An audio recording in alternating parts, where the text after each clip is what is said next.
So a couple weeks back, I posted up asking me a question on Instagram, and I got overrun with the amount of questions to the point I couldn't even answer all of them. So we decided to expand that, and we asked on CJ's Instagram and CJ's Facebook if you guys had some questions for us here in the video studio. Well, I had my video team go through all the questions, I didn't look at them, and today we're going to answer some of them.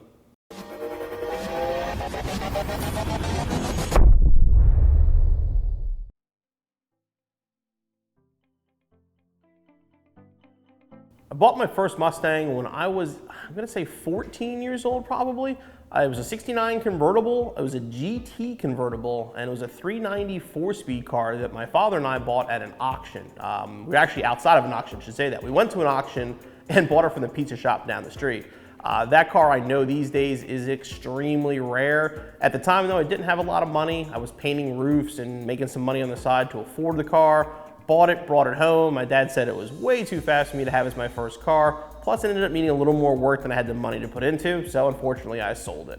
I've been looking for one ever since and still haven't found one.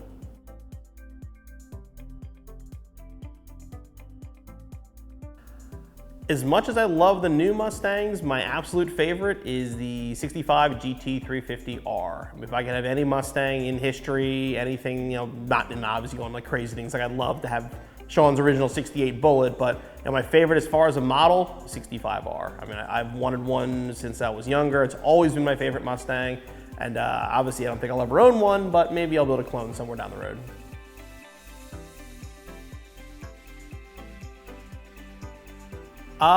They're two different power levels and two different price points for sure. If I could have a choice between the two of them, I would take the RS3 because obviously I like the power of that Roush supercharger. The sound of the Shelby is definitely tough to beat, but performance-wise, I mean, the RS3, in my opinion, is going to be a faster car than the Shelby. Sorry, Shelby owners.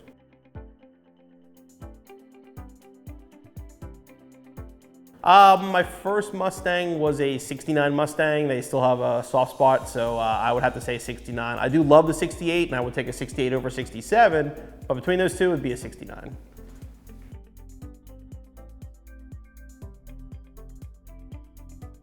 I'm assuming you're still probably on the Roush tune, if you say you're running that Phase 2 supercharger. So the next level up is going to be smaller pulley and a custom tune. I mean, that's how you're gonna get to that power level. There's guys making well over that number with that supercharger kit, but it's gonna require custom tune. You're probably gonna need bigger injectors, fuel system upgrades.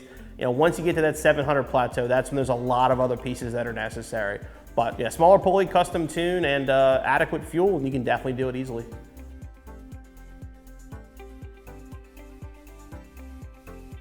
On the show, in the studio, living close helps for sure, because I don't want to make people drive too far here. But reach out to us. We've had tons of customer cars in here for videos, and usually it works out to be, we don't, if we have a company car, we're going to use that first. But if we have something we want to do a video on that we may not want to put on a company car, or we may not have the right one, by all means, reach out to us. And we love having customer cars in here. I mean, it gives you guys a chance to see what we do behind the scenes, and it helps us out too. So yeah, if you have something that you think we would work out, or there's a part you want to see installed there's no video for, definitely reach out to us.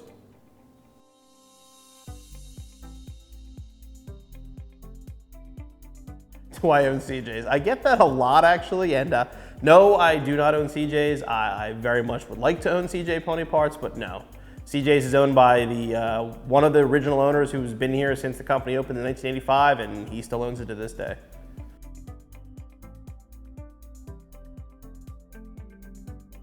No, thank you for the compliment. We love hearing from our viewers. As far as those cars go, I mean, a cold air kit and a tune is going to be a basic way to add a decent amount of power to those cars. Exhaust, like a catback, is going to make it sound better, but doesn't add a heck of a lot of horsepower unless you get into the headers. Adding headers, that's going to make some power as well. But the easiest way, obviously, to make lots of power is some sort of a supercharger kit. But if you're trying to stay on motor, cold air kit, tune, long tube headers, and a good exhaust system, and it'll definitely wake the car up.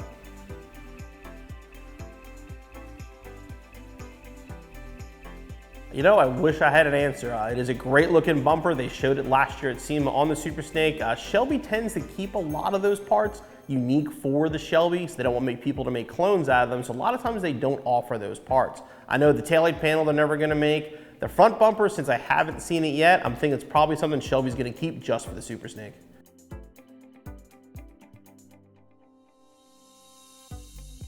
First generation Mustang favorite modification. That's a tough one. I don't really know what I would say. We've done so many videos with the early cars. It's probably gonna sound stupid, but one of my favorite things is probably the Pertronix igniter, because changing to electronic ignition makes the car so much more reliable, and it's kind of like a must-have. Either that or a dual bowl conversion, because if you're gonna drive an early Mustang, you gotta have a dual bowl conversion. You gotta make sure those, get those brakes working properly. That's something I would definitely do from a safety standpoint for sure. But I mean, the favorite thing I've ever done to one would obviously be sticking a Coyote engine in Project 5030, but that was a little more than a simple modification.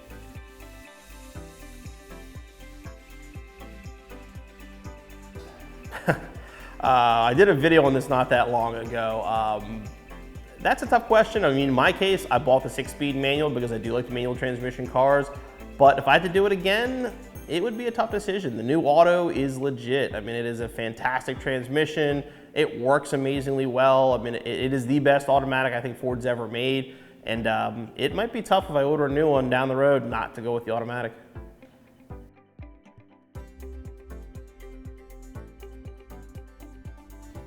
It's not a brand we sell, so I'm not that familiar with them, but since your magnet flow does connect to your factory pipes, the factory connect should be what you need.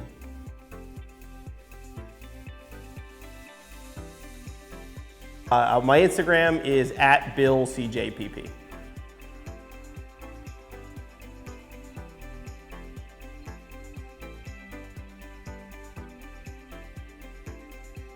Again, hey, thanks for the compliment. The V6 Mustangs, I mean, the best way to, the best modification in my opinion, obviously, is add more power. The best way to do that is a supercharger kit, and we do offer a supercharger kit for the V6 Mustang. But beyond that, we have some good exhaust systems, good cold air intakes. I mean, the V6 is still a decent engine. They make good power, and you can have a lot of fun with those cars with the right modifications to them.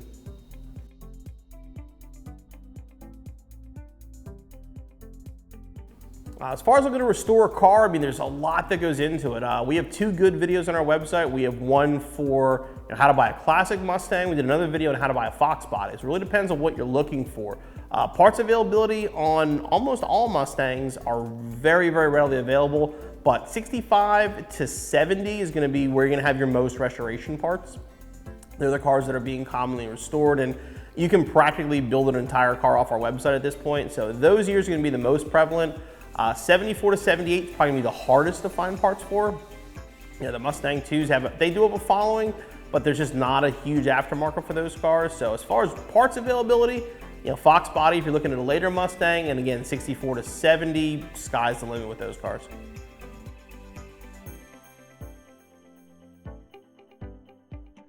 Intercooler for a Focus. We've installed a lot that I've been happy with. I mean, it really depends on, I guess, your budget. For a good budget intercooler, the Vortex is a decent one. If it was my car, I would probably go with the Cobb. I like the fitment of it. I think they really work well in the car. I've never had any kind of heat issues with them. That's when we put in our SEMA car a couple years ago. So I'd probably lean towards that might be my favorite, but there's plenty of good ones out there, again, depending on your budget.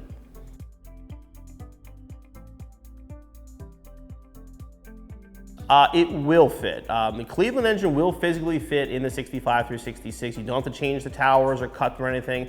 The issue you have is going to be header clearance because of how wide that engine is and how it fits. There's only, I think Ford Powertrain might be one of the only companies that's going to make a header that's actually going to fit. But it's going to take some effort, but you can install it without changing anything else. You'll need unique motor mounts. Again, you're going to need a specific header for clearance, and you're running some other issues, but there are no major modifications to the chassis or body necessary.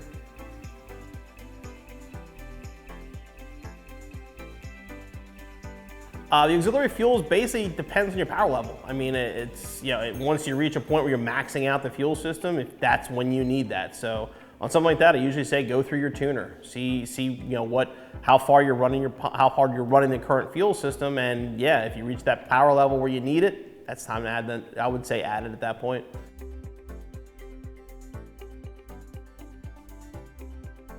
Well, again, hey, thanks for the compliments and thanks for watching our little YouTube channel here. But as far as that 500 to the motor, 500 to the tire, I'm sorry, with a Coyote is a tall order. There are guys who have done it, and it is possible. You're on the right track with the co-rigid intake. That's something you're going to need to make that power.